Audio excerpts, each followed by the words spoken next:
sonho, né, professor? Então, é um prazer muito grande estar aqui conosco. Bem, eu vou trazer para os senhores aqui as ações do Ministério da Ciência, Tecnologia e Inovação com outros ministérios nessa área do setor de tecnologia da informação e comunicação, porque nós temos já uma política de incentivo e de fomento a esse setor já há bastante tempo.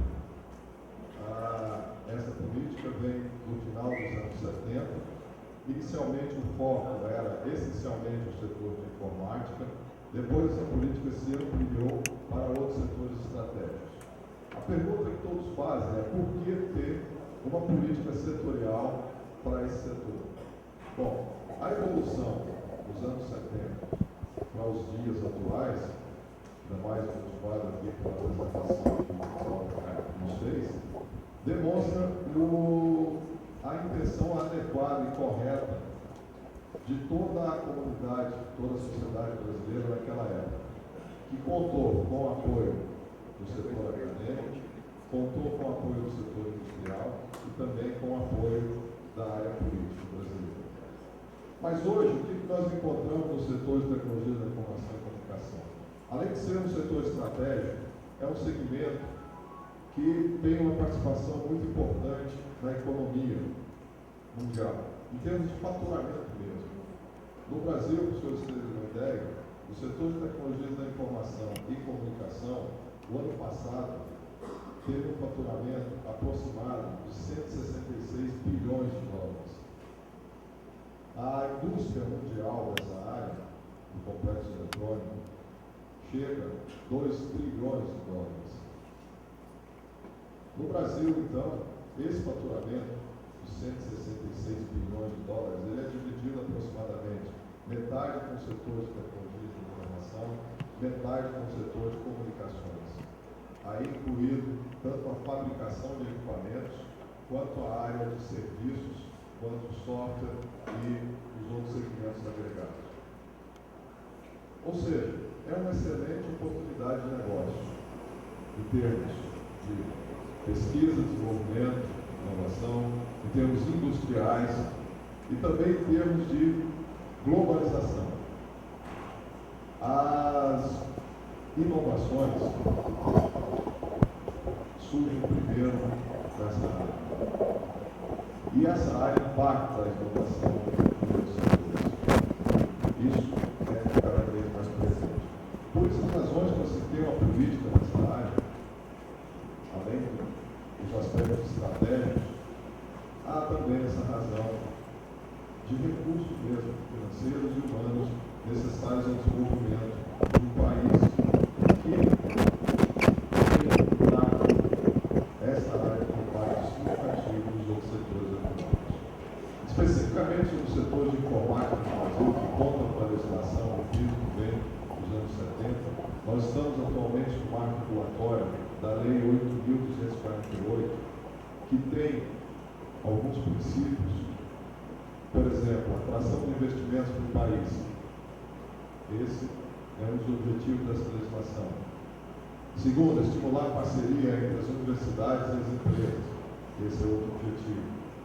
Terceiro objetivo, estimular as atividades de pesquisa e desenvolvimento. E, por último, dar uma maior competitividade para o setor industrial brasileiro. Essas medidas, então, têm o seguinte resultado de uma forma geral. Total de empresas incentivadas atuantes, são aproximadamente 450 empresas. Faturamento bruto total das empresas incentivadas, 56 bilhões de reais. Faturamento dos produtos incentivados, 27 bilhões de reais. Como contrapartida, essas empresas têm a obrigatoriedade de investir em pesquisa e desenvolvimento. Em 2010, que são os pontos que eu apresentei para os senhores, essas empresas tinham a obrigatoriedade de investimento da ordem de 1 bilhão de reais. Quantas pessoas estão atuando nessas empresas? Aproximadamente 110 mil pessoas. Pessoas que atuam exclusivamente na área de pesquisa e desenvolvimento, 7 mil pessoas. Resultado de patentes e publicações, são 265 patentes nos últimos 10 anos e 400 publicações. No caso, são publicações das empresas. Total de instituições envolvidas, instituições de pesquisa e desenvolvimento, são instituições de ensino e pesquisa, são 107 instituições. Aí a gente pergunta, e como é que é a nossa região centro-oeste? Nós temos aproximadamente 10 empresas incentivadas na região centro-oeste. As empresas contrataram nas instituições de ensino e pesquisa da região centro-oeste 53 projetos no último ano, com um total de recursos aportados de 23 milhões. Ou seja, é um espaço muito grande para o crescimento, não só de empresas que se beneficiam dessa legislação, que gera uma desoneração para as empresas que são habilitadas a esse incentivo, mas gera também a obrigatoriedade de investimentos em pesquisa e desenvolvimento. Então, há uma oportunidade muito grande para que a universidade, a área de engenharia elétrica, mais especificamente esse departamento, tenham condições de buscar essas empresas e realizarem projetos conjuntos com essas empresas. É uma questão difícil, a gente sabe. Lá no Ministério a gente recebe muitos questionamentos das empresas e das instituições sobre as dificuldades. Há necessidade, quando se realiza um convênio com as empresas, de se definirem, por exemplo, de quem serão os recursos, como serão aportados, mas também de quem serão os resultados, como serão compartilhados e como serão explorados futuramente. E essas questões normalmente demandam tempo. Mas tempo no nosso segmento, como já foi comentado aqui pelo palestrante anterior, é vital. Então nós precisamos encontrar, dentro do marco regulatório, também o senador comentou, oportunidades de acelerar toda essa estrutura que foi criada ao longo dos anos para tirarmos o melhor proveito. Mas eu, conforme foi colocado também, junto com outros colegas de governo, tenho atuado nos últimos 8 anos, mais especificamente na área de componentes, mais especificamente ainda com os semicondutores. Por quê? Porque essa política, ela depende fundamentalmente das inovações que são incorporadas nos produtos eletrônicos, inicialmente. Isso quando eu estava nos bancos aqui, nas salas de aulas com vocês, como vocês estão hoje, com o professor Camargo, com vocês não, melhor corrigindo, né? A gente tinha uma preocupação muito focada no setor de eletrônica, no setor de telecomunicações, no setor de automação. Mas hoje o que a gente observa? Que graças aos semicondutores, aos chips, ao software, esses itens é que criam a inovação em todos os produtos, em todos os segmentos, em todas as áreas. Lá no Ministério o pessoal brinca comigo que, se fosse valer a minha opinião, em vez de quando a gente nascesse, nós tivéssemos uma certidão de nascimento, nós teríamos um chip. E é verdade. Os produtos nas fábricas hoje, quando nascem, recebem um chip, no qual fica registrado toda a vida do produto. Os animais, principalmente aqueles que são utilizados na agropecuária, no qual o Brasil é um país líder no mundo, recebem também um chip. Com objetivos muito claros, não só de localização, mas de rastreabilidade, mas de registro de vacinas, registro da vida do animal. Isso é extremamente valorizado.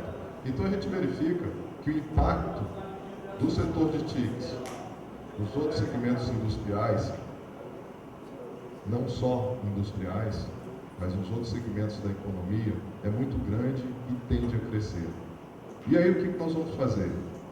Já que nós não temos uma indústria forte de semicondutores no Brasil, vamos simplesmente observar? Então, com base nessa preocupação, é que o governo, não só o executivo, mas juntamente com outros setores, tem buscado articular e restabelecer uma política para esse segmento. Nós já chegamos a ter, ao final dos anos 90, aproximadamente 30 empresas da área de semicondutores e optoeletrônica. Não estou falando de componentes passivos, não estou falando de resistor, de capacitor, de indutores, transformadores, conectores. placas de circuito impresso. Só que nós perdemos isso a partir dos anos 90, por diversas razões. Parte é custo Brasil, parte é globalização, parte é realmente uma concentração da indústria na Ásia, parte são migrações, parte são questões e erros realmente da parte de gestão dessa política, mas o fato concreto é que hoje o complexo eletrônico tem um déficit de mais de 20 bilhões de dólares por ano, esse foi o valor do ano passado, e ninguém vai parar de consumir produtos eletrônicos, porque isso é fundamental, isso é vital, repito, desde que nascemos, né? No nosso dia a dia. Para os senhores terem uma ideia, até a metade desse ano, 30 de junho, o déficit do complexo eletrônico alcançou já mais de 11 bilhões de dólares. Aí, aliás, desculpe, as importações do complexo eletrônico foram mais de 11 bilhões de dólares. O déficit é mais ou menos dessa ordem, 10 bilhões de dólares. E as importações de semicondutores? No último ano, 4,4 bilhões de dólares. Aí vocês perguntam, mas se a economia consome cada vez mais produtos eletrônicos, por que esse déficit não aumenta? Por que esse déficit não aumenta? Porque o custo do componente cai também. O uso cresce, mas o custo do componente cai. O que não cresce é a nossa produção. Nós estamos estagnados com uma produção em torno de 300, 400, 500 milhões de dólares já por ano nos últimos 10 anos. Precisamos crescer essa produção.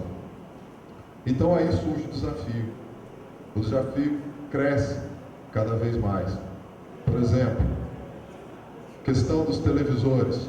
Há uma política de implantação do Sistema Brasileiro de TV Digital. Bom, mas isso implica em quê? Isso implica em termos em casa um aparelho, um mostrador, que eu não digo mais que é uma televisão, é um display de melhor qualidade, maior tamanho, com mais recursos, mais conexões, mas isso tem um custo, porque não há essa fábrica no Brasil hoje. Então há necessidade de se estabelecer políticas para a atração dessas indústrias também para o país. Então as coisas vão se somando. Aos semicondutores agora, somam-se os displays. Daí essa conta de importação da ordem de 20 bilhões em 2010 e esse ano provavelmente mais de 25 bilhões. Mas resumindo, as ações que fizemos no Ministério da Ciência e Tecnologia, em parceria com outros órgãos, nos últimos anos, nos tem possibilitado expandir os grupos de microeletrônica no país, inicialmente nas atividades de projeto, que é dentro dos elos da cadeia. Se tomarmos em conta a parte de projeto ou design, a parte mais importante e mais cara, os front-end ou a parte das foundries, e por último, terceiro elo de encapsulamento e teste, o governo optou por atuar nesses três grandes elos, mas com mais ênfase na primeira parte, na parte de projeto. E aí os resultados estão sendo apoiados, os grupos de projeto das instituições de ensino e pesquisa, são mais de 25 grupos em diversas universidades distribuídos ao longo do Brasil, envolvendo um número significativo de mestres, de doutores e de alunos de graduação e pós-graduação atuando nessa área. Criamos também 2 centros de treinamento de projetistas de circuitos integrados, um localizado em Porto Alegre, um localizado em Campinas, com a infraestrutura completa para a formação de projetistas de circuitos integrados, com ferramentas Cadence, que vocês têm aqui também no laboratório na Universidade de Brasília. Há também a possibilidade de ampliar treinamentos no exterior, em empresas ou instituições de grande porte. Mas o resultado, na minha opinião, apesar de todo esse esforço, ainda é muito reduzido. Há necessidade da ampliação, da formação e capacitação de recursos humanos, da atração de investimentos produtivos e, obviamente, de criação de regras que suportem os laboratórios, suportem a pesquisa nesta área, mas também simplifiquem a operacionalização das empresas. Nas negociações que a gente tem mantido com empresas que querem investir no Brasil, uma mudança significativa nos últimos anos, hoje está muito mais fácil conversar com essas empresas, a gente observa o elenco de requisitos que elas nos apresentam. São extremamente difíceis para a realidade brasileira, mas se quisermos ter essa indústria, precisamos realmente trabalhar a sério e remover esses obstáculos. Não é só o custo Brasil, gente. O custo Brasil, além da complexidade tarifária, tributária, de impostos aqui, nós criamos legislações que retiram esses tributos. No entanto, essas questões e outras questões são muito graves. Uma delas, recursos humanos, reitero. Segunda, questão de logística. Vocês terão ideia, alguns órgãos de governo entendem que se uma empresa tem um incentivo, ela tem que ser fiscalizada. Correto, tem que ser fiscalizada. Mas não tem que impedir a operação da empresa. E isso ocorre como? Dificultando, por exemplo, a importação e exportação. Se a gente quer ter uma empresa globalizada, o fluxo de importação e exportação tem que ser 24 horas por dia, 7 dias da semana, 30 dias por mês, o ano todo. Não há como se estabelecer essas restrições. Mas eu gostaria de deixar a mensagem final dizendo que há sim uma estrutura de governo favorável a esse segmento, uma política estabelecida que tem continuidade e os resultados começam a ser apresentados. O MCT, em parceria com outros órgãos de governo, construiu uma fábrica em Porto Alegre. Surge uma oportunidade para aqueles que gostam de processo de fabricação de componentes. Essa fábrica entra em operação no ano que vem e foram criadas também 22 empresas e centros de projeto de componentes, como parte dessa infraestrutura custeada com recursos públicos. Então as oportunidades estão surgindo. Creio que nós teremos nos próximos anos um cenário bem melhor do que tivemos nessa última década. Muito obrigado pela atenção, agradeço a todos por tudo.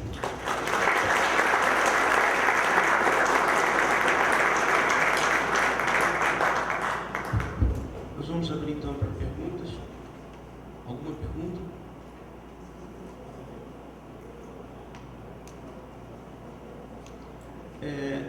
Então, ninguém está fazendo pergunta.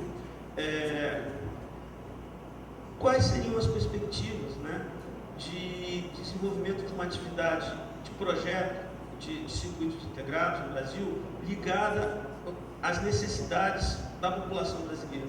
O que o governo poderia utilizar como poder de compra do Estado? Que projetos se veria aí como candidatos para envolver os nossos estudantes em projetos de interesse da população nesse futuro imediato? Bem, há um interesse do governo em apoiar esse desenvolvimento de projetos cooperados. Eu creio que há necessidade, professor Camargo, de ter realmente uma maior presença, primeiro, de indústrias de componentes no Brasil. Isso é extremamente fundamental, porque isso reduz o ciclo de projeto, protótipo e produto. Mas, para isso, há necessidade de que esses mecanismos que foram criados, incentivos, efetivamente tenham resultado. Hoje, essas 22 DHs atuam realizando projetos no país com empresas nacionais e multinacionais, mais ainda distante do montante do volume que a sociedade demandaria. As questões de soluções para o mercado brasileiro, elas passam, primeiro, por financiamento público. Acho que isso é uma condição imprescindível, né? Então, além da parceria com uma empresa, seja aqui nacional ou internacional, ter o financiamento público também é relevante. Só que a questão não é dispor do financiamento. O financiamento até existe. Só que, por exemplo, o ciclo de submissão e aprovação de um projeto demoram de 12 a 24 meses. Aí eu pergunto para vocês, quem no mundo real espera 12 a 24 meses para ter um projeto contratado? Não estou falando de desenvolver o chip, não. Ou seja, nós temos que resolver essas questões também. Então o financiamento existe, ele não está adequado para a característica do nosso segmento. Outra questão das compras públicas, muito importante. Como isso ocorre? A legislação que eu mencionei, a lei de informática, ela já dispunha de um mecanismo, de um dispositivo que garantiria e garantiu em algumas situações, o Paulo Carpe exercitou isso recentemente no Telebrás, a compra de produtos com tecnologia desenvolvida no país.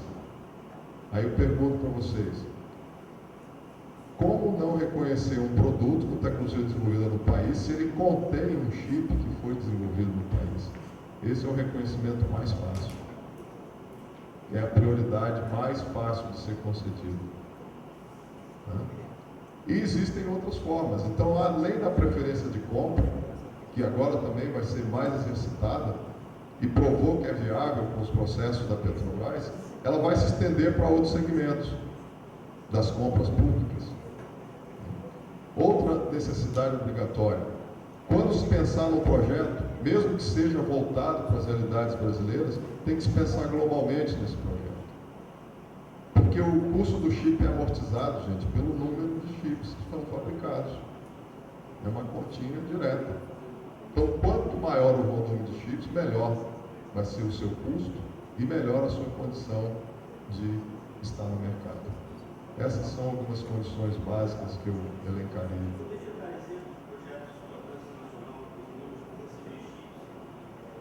Sim, vocês mesmos aqui fizeram alguns. O chip de irrigação que vocês fizeram é um chip que interessa, né? Eu acredito que algumas áreas são estratégicas para o governo federal.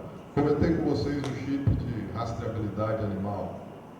Bom, esse é um chip que não se aplica muito à nossa vida, mas o chip de rastreabilidade veicular, sim, para os produtos que fazem rastreabilidade. E isso é uma demanda extremamente interessante. Não porque nós vamos ser multados se ultrapassar a velocidade ou se usar, não é isso. A questão é que, por razões de segurança, por razões de fluxo de tráfego, ter informações sobre a rastreabilidade veicular é importante, por questões de segurança mesmo, roubo do veículo. Então, a eletrônica embarcada crescerá rapidamente. Essa é uma área que há possibilidade. Outro projeto de governo interessante, a própria identidade. A nossa identidade hoje, no Brasil, 8ª, 9ª economia do mundo, gente, nossa carteira de identidade é totalmente sem sentido. Já era para estar chipada há muito tempo. Observe a diferença de alguns serviços públicos com o nosso setor bancário. Nós já usamos cartões magnéticos e com chips há anos, para não falar décadas. Mas o nosso sistema de identificação está realmente nos anos 70, nos anos 60. Então essa é outra área. Identidade, não só o RIC, como a gente chama, tá? Mas também o passaporte eletrônico. Passaporte com chip. Também é um projeto que eu considero fundamental. Outra área, a área de iluminação. A área de iluminação está migrando para digitalização. Por favor, não estou falando da transmissão, estou falando do controle da rede, estou falando do medidor que era mecânico, que ficava na nossa casa, agora já é eletromecânico e eletrônico. Ele vai ser, a nossa rede vai ser digitalizada. Então também é uma outra área que merece. Equipamentos médicos hospitalares. Diversos equipamentos, vamos monitorar e vão informar sobre a nossa saúde em tempo real. Pode estar junto do celular? Pode. Pode estar junto dos equipamentos de home appliance em casa? Pode também. Mas é uma necessidade clara, né? Equipamentos de monitoramento do ambiente também são projetos que demandam chips software, back-office, computação, sistemas de transmissão, né? Pré-sal, o senador comentou aqui, área de automação industrial, diversas aplicações. Eu mencionei algumas de governo que nós estamos pensando em ter e considerar esses projetos como projetos estratégicos.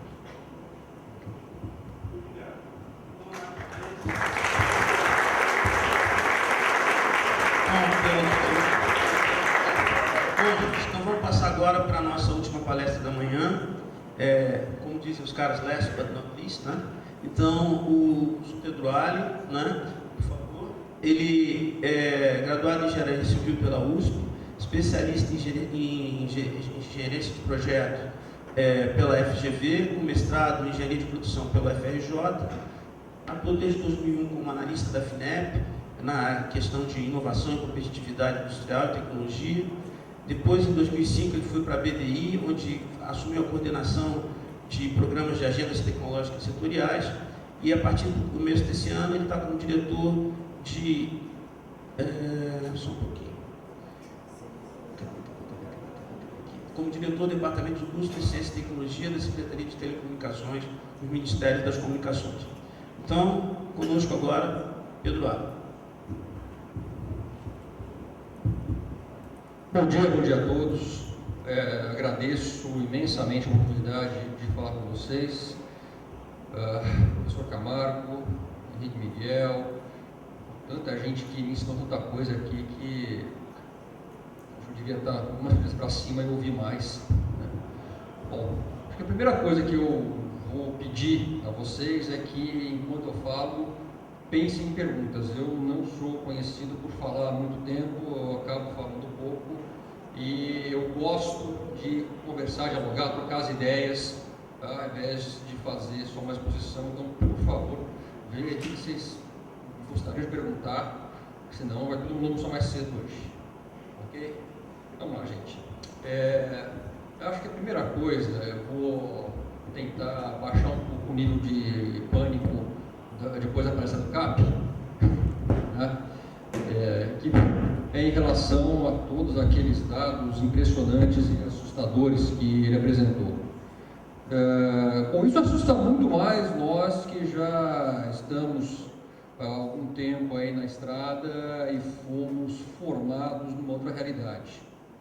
No fim das contas, vocês nascem dentro dessa nova realidade, são formados dentro dessa nova realidade e são formados junto com aquele mesmo número de chineses, indianos, coreanos, etc., que estavam citados ali. Ou seja, é muita coisa? Mas está todo mundo igual, tá? A regra é a mesma para todo mundo. Eles não estão atrás ou na frente deles, mas é bom saber que a realidade é aquela, tá? E que tem oportunidade para todo mundo. Eu acho que a principal questão em relação a todos os desafios apresentados ali pelo CAP é o quanto aquilo gera de oportunidades dentro de um mercado de trabalho, dentro de um mercado da área elétrica, eletrônica, de telecomunicações. O que isso vai possibilitar de novas tecnologias, de novos modelos de negócio, de novas aplicações, de novos conteúdos, que são vocês que vão criar, tá?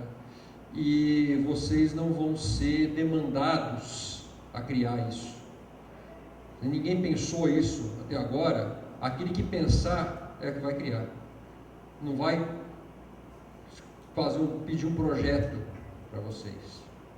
Então, as oportunidades vão surgir, mas vão depender da atitude, principalmente de cada um, em relação a essa realidade, de enxergar a oportunidade, de enxergar a necessidade sendo criada, de enxergar a oportunidade de criar necessidades, de resolver novos problemas. Então, está atento quais problemas começam a aparecer. Isso está cada vez mais presente, mais denso, tá? Não tem mais aquela perspectiva então eu vou me estabelecer em alguma carreira com planejamento para os próximos 35 a 40 anos, para depois me aposentar tranquilamente. Isso vai levar à estagnação de carreira e de todo o ambiente em volta de quem se acomoda e fica estagnado.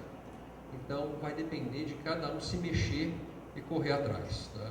Não esperem o governo resolver os problemas, tá? Não que nós não trabalhemos para tentar resolver, para ajudar, para melhorar o ambiente, mas só um ambiente melhor não resolve o problema, não gera novos negócios, não gera riqueza. Gera riqueza é a atitude empreendedora, que gera riqueza é sair e correr atrás.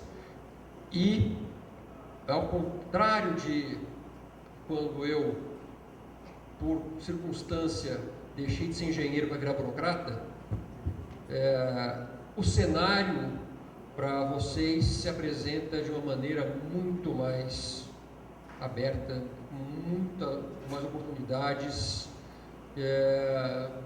Quem pensava em apresentar planos de negócio para investidores de capital empreendedor em 1994, em 2004 que fosse, né? E hoje a realidade está muito mais por aí do que de buscar um emprego fixo. Vai ter afluxo de capital, os juros estão baixando, ninguém mais vai ficar sentado em cima de uma renda fixa que vai render 25% ao ano. Então vai precisar ir atrás de oportunidades, vai precisar correr mais risco, e isso é muito bom para o engenheiro que cria soluções, para o engenheiro que enxerga onde estão as oportunidades. Tá? Acho que para trazer um pouco agora para a área do Ministério das Comunicações, a gente apresentar um pouco de alguma coisa específica, né? Que nós estamos trabalhando lá. Tá? Hoje, vamos dizer que o carro-chefe lá é o Programa Nacional de Banda Larga. Bom, é o Programa Nacional de Banda Larga colocar a rede em si que vai gerar grandes oportunidades de carreira? Não é. Mas vai precisar, vai demandar bastante engenheiro para isso também. Tá? Isso vai depender de lançar infraestrutura, isso vai depender de desenvolver novos equipamentos, componentes para esses equipamentos, sistemas, arquiteturas de rede, aplicações, serviços, novos serviços que vão rodar sobre isso.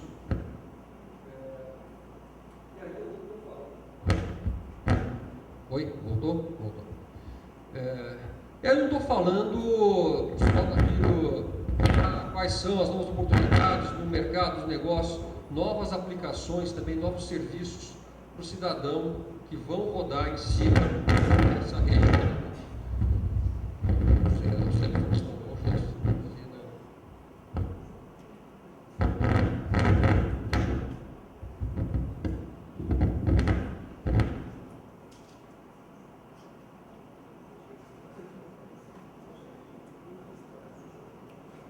Tudo bem, acho que eu falo alto, dá para escutar, né? Ok. É uma gravação só.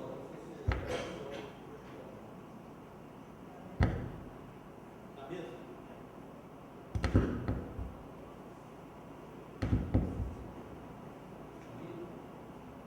Foi. Bom, sentar, se fosse um pouco a ansiedade, fico em pé, fico mais forte.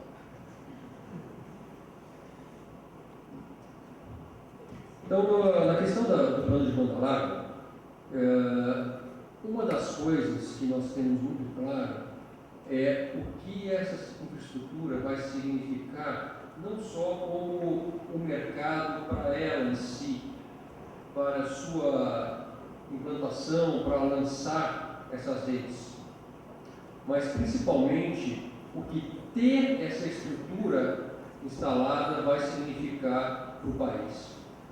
Temos estudos do Banco Mundial, se pegar na de 2008 do ano, tem uma estimativa de que um aumento de 10% na penetração de banda larga na população gera um aumento de PIB per capita entre 1,2% a 1,4%. 1,4% de aumento do PIB per capita ao ano é coisa pra caramba. E uma coisa que foi apontada é que esse impacto ele tende a ser maior em países em desenvolvimento do que em economias desenvolvidas.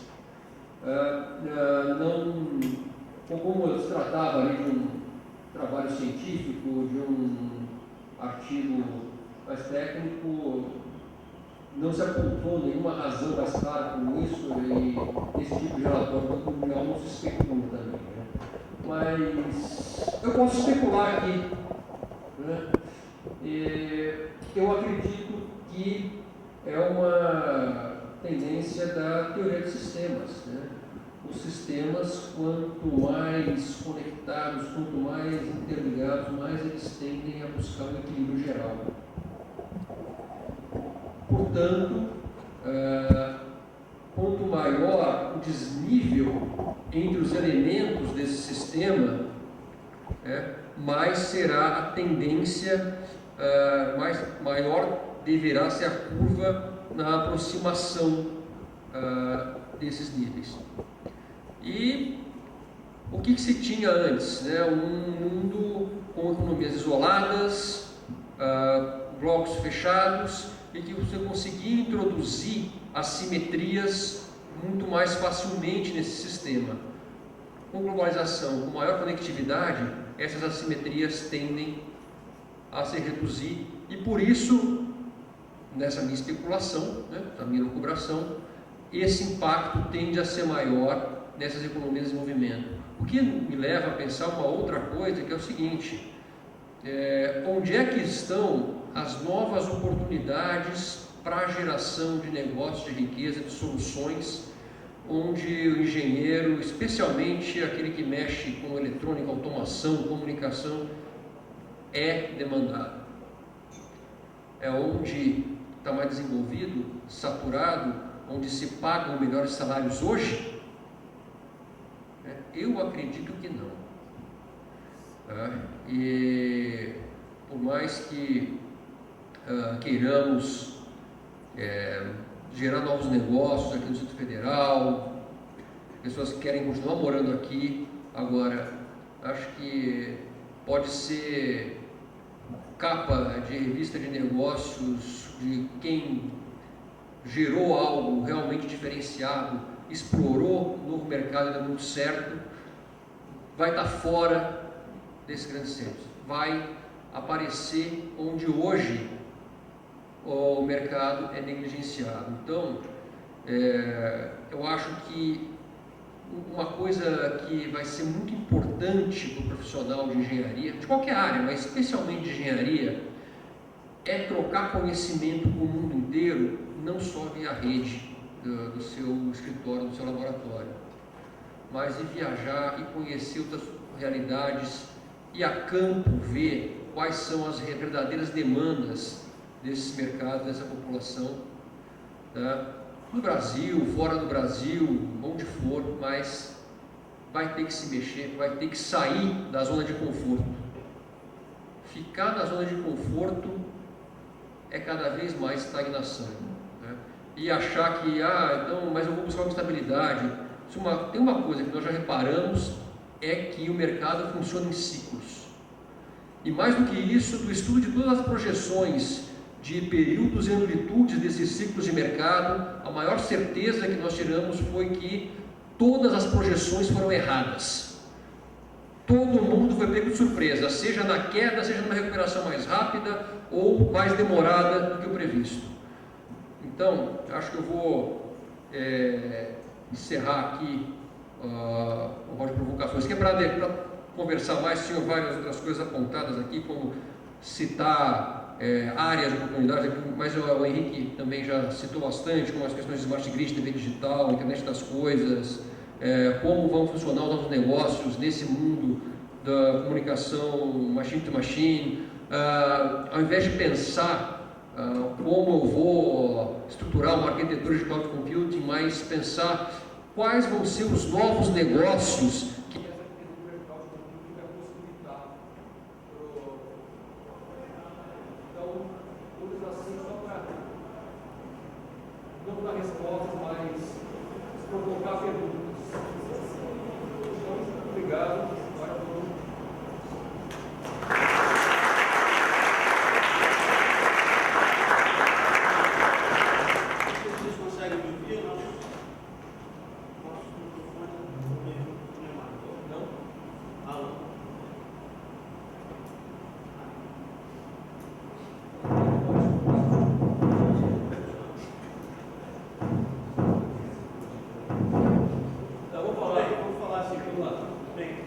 Estamos abertos então para perguntas.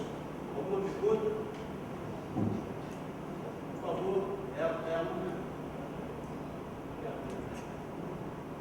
Você falou sobre essa busca sobre as novas oportunidades. Existem tecnologias ou pessoas que tentam sair com a atenção robô para... Então, existem experiências e metodologias. Uma coisa muito importante é começar a trabalhar esse tipo de exercício mental já desde a formação dos profissionais, ou seja, a universidade tem um papel muito importante em orientar seus estudantes a enxergar oportunidades, ou como enxergar, como tentar alinhar o perfil, seu próprio perfil, suas fortalezas, seus pontos fortes, com as oportunidades, estimular a geração de planos de negócios durante a graduação, fazer rodadas de avaliação de planos de negócios, eventualmente junto com as faculdades de economia, administração, tá? Fazer essa troca de experiência entre a parte técnica e a parte mais da ciência econômica, porque elas têm que caminhar juntas para o negócio dar certo. O engenheiro tem que começar a enxergar também padrões, tendências de comportamento de grupos populacionais, ou seja, tem que saber muita parte técnica, assim, do cálculo, da tecnologia, porque senão não vai gerar solução. Tá? Não estou falando de uma coisa mais importante que a outra. Mas hoje a pressão sobre o estudante, sobre o engenheiro, é cada vez maior, e vai ter que aprender a lidar com essa pressão cada vez maior, e acho que tem que agregar mais áreas de conhecimento, tem que ter uma orientação mais forte sobre a parte também de negócios durante o curso.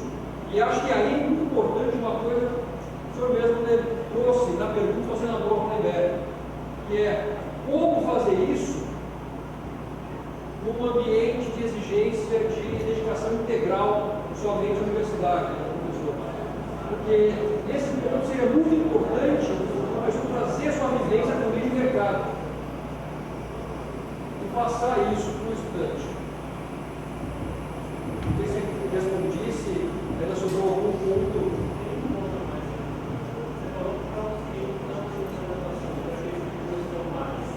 Para aqueles que não estão mais, buscar trocar conhecimentos com o pessoal da área de negócios, ir atrás de artigos, falar com o pessoal de fundos de investimento, apresentar ideias malucas, levar porrada, e na seguinte levar um pouco menos de porrada, na terceira levar ainda mais porrada, e na quinta o cara falar: agora você está indo no caminho certo, traz mais 8, que depois que aí a gente pode pensar em dinheiro. Isso acontece muito, é normal, e uma coisa que acho que é muito rica na cultura americana, especialmente na Califórnia, é valorizar muito esse ir e voltar, não conseguir várias vezes e persistir. Tá? E isso gera não só, então eu vou conseguir, agora deu certo, eu parei, não, agora deu certo, eu vou vender por 12 vezes aquilo que investi e vou pensar em outro. Isso é para todo mundo? Não, cada um tem esse perfil, mas acho que isso tem que ser estimulado, tem que ser trazido como uma alternativa.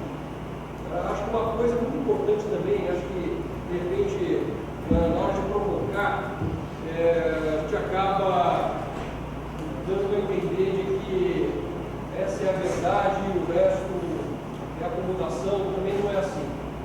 Pessoas têm perfis diferentes, têm personalidades diferentes, tem que saber aquilo que buscar. Agora, coisas que estão aparecendo mais fortemente agora e que não faziam parte da nossa cultura corporativa, acadêmica, do ecossistema da engenharia, acho que isso que é algo que tem que ser trazido com mais ênfase para que seja colocado como uma oportunidade real para nós.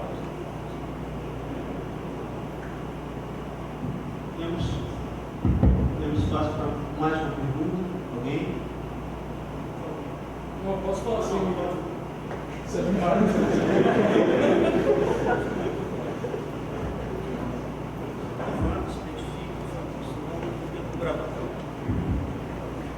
bom dia, meu nome é Daniel, sou de aqui. Minha pergunta não é tão centrada no tema principal, que foi a palestra aqui, mas abrange um ponto específico. O senhor chegou a falar sobre a questão da banda larga, como é importante, por exemplo, a evolução do PIB per capita, etc. Inclusive na palestra anterior também foi falado que existe situação pior que a gente, como na Bolívia e tal. Mesmo assim, eu vou apresentar, eu acho que não é só a minha opinião, mas a opinião de a maior parte da população. Como que o governo tenta lidar com a situação de implantação de uma banda larga de qualidade, quando a legislação de fato ela não consegue suportar essa demanda, digamos assim.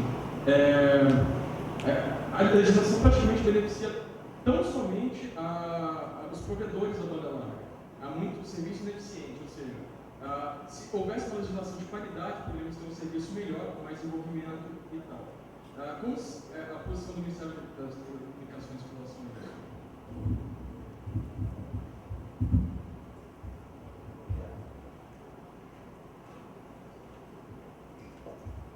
Obrigado. Muito boa pergunta, Daniel. Bom, em primeiro lugar, assim, o mercado brasileiro de telecomunicações ele é um mercado competitivo, aberto e regulado. Existem N fatores que influenciam essa oferta, tá? Desde nível de renda, dificuldade de acesso a localidades, até a legislação em si, okay? Competição entre os atores, etc. Eu acho que o processo de evolução dessa rede da oferta de banda larga no Brasil ainda está no estágio não mais inicial, mas não diria nem chegou intermediário. O que se discute muito hoje? Bom, hoje em questões de regulação, se for ver as consultas públicas apresentadas pela Anatel, que é quem de fato regula o serviço sob diretrizes políticas do Ministério, tem lá sim um regulamento para qualidade. E aí, não sei se vocês participaram da consulta, contribuíram, estava aberta para contribuições até 2 semanas atrás. Tá? Que vai exigir sim que se tenha um nível de qualidade maior, se vai ser 60% da velocidade vendida do pico, 80% na média, o que vai ser. Isso ainda está processado na Anatel e isso vai sair, mas sim, vai começar a apertar os ofertantes de serviço da larga. Agora, eu não acho que é isso que vai resolver o problema de massificação de acesso. Tá?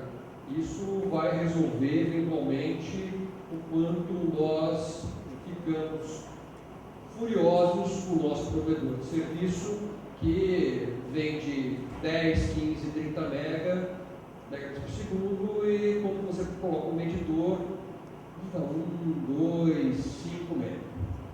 Tá? Isso sim. Agora, isso é muito diferente de massificar o acesso à rede, o que é uma política muito mais social até, de investimento em infraestrutura sim, mas com um viés de objetivo muito mais social, de regulação do mercado competitivo. E aí que entra o papel, por exemplo, da Telebrás, o Paulo Carlos estava aqui falando do lançamento das redes, de fechar o anel norte, nordeste, do backbone, de lançar satélite, de lançar cabos submarinos, aumentar as velocidades e qualidade de conexão com o resto do mundo, e de oferecer serviço no atacado para pequenos provedores. Porque, muito além da discussão da qualidade da banda larga, aqui no DF, na Avenida Paulista, é a inexistência de oferta de acesso à internet em banda mais ou menos em muitos lugares do Brasil. Eu não estou falando só em áreas isoladas, afastadas, remotamente, como lá na cabeça do cachorro, na fronteira com a Colômbia. Estou falando na periferia de São Paulo, estou falando aqui no entorno. Tá? E acho que é aí que vai muito mais o papel de política pública para esse setor. Tá? Se nós consideramos de fato isso estratégico, nós consideramos que isso vai melhorar a qualidade de vida das pessoas, vai gerar oportunidades de geração de negócios, de geração de renda para essa população, de melhoria da capacitação, ou seja, do grau de competitividade dessas pessoas no mercado de trabalho. É isso que vai dar esse aumento de PIB per capita.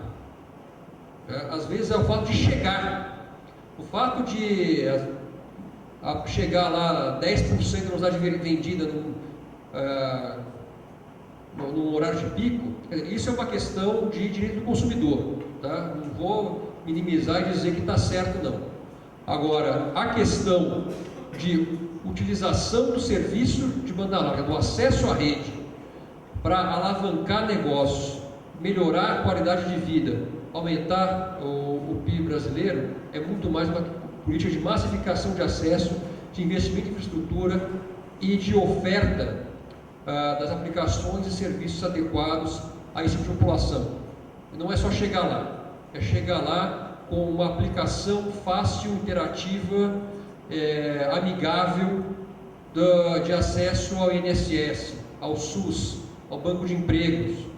É de ter um monitor ali para ensinar aquele senhor aposentado como fazer esse acesso, que às vezes não sabe ligar o computador. É baratear os terminais de acesso, tablet, computador, smartphone, tá? Então é a combinação disso tudo que vai levar a uma nova realidade no futuro, tá? Hoje pegar os terminais de acesso, praticamente não existe mais imposto federal incidente sobre eles, tá? Todos os impostos sobre valor agregado incidentes sobre terminais de acesso estão zerados. Basicamente, IPI, PIS, PASEP, COFINS. Tá? E trabalhamos com os estados para reduzir também o ICMS. Vários estados reduzem o ICMS para 7% daqueles equipamentos que têm um processo produtivo básico e estão inseridos na lei de informática. Então, existem vários outros componentes na política de massificação da banda larga que, na minha opinião, chegam muito antes de um regulamento de qualidade, sem demérito nenhum para um regulamento de qualidade. Muito obrigado, Pedro Ali. Nós queremos manter o convite para participar conosco ainda da semana, se for possível, e nós vamos convidá-lo de novo também para temas mais específicos. Então, antes de encerrar, tinha mais alguns avisos. Primeiro, o seguinte: o credenciamento e inscrições vão continuar a partir das 14 horas aqui no mesmo local. Aqueles que já estão inscritos ou que queiram mais informações, tem uma equipe disponível, são pessoas com uma bolinha azul no crachá. Vocês não precisam procurar necessariamente um palestrante ou um professor do curso que vocês querem fazer para pegar informações. Procurem pessoas que estão dedicadas exclusivamente a apoiar o evento.